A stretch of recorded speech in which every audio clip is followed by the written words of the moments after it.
It's interesting, the story you just told about returning to the childlike perspective. It reminds me of when I lived in South Korea.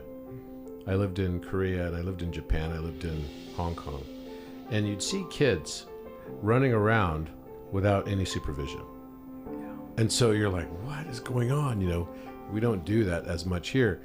And so I'd ask thoughtfully and just with a high degree of curiosity, like, why are kids at 3 years old, 4 years old able to run around and do anything, stuff that would be crazy rude even?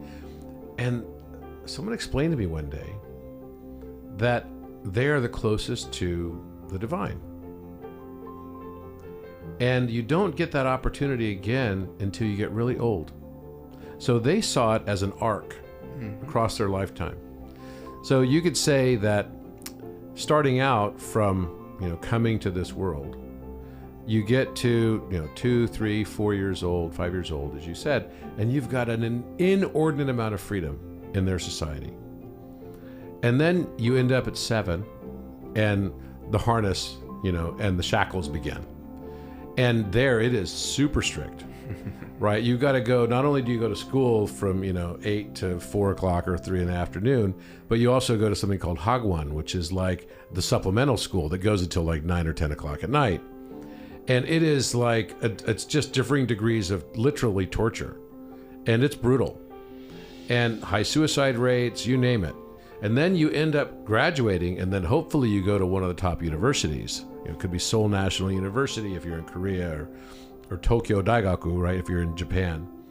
And then from there, you get stuck into a salaryman job. And the shackles just get tighter and tighter, right? Then you've got this life that almost seems like it's devoid of potentially having meaning. You're locked into this, and now you're in your 40s.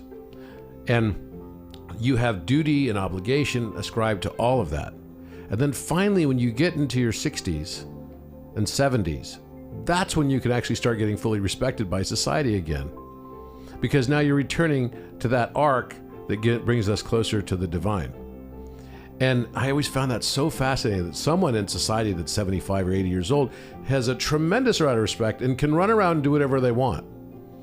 Just like the children that are under 5 years old can run around and do whatever they want. Mm-hmm. So in a way then, we're almost conditioned to believe that during this arc of our lifetimes, in this middle section, right, we go through all this suffering like it's just part of the way it's supposed to be. So then when you actually are confronted with this notion that maybe behind this veil is the most beautiful life you could ever possibly imagine, and could you actually accept it? Because what we have to actually grok is that we chose it all.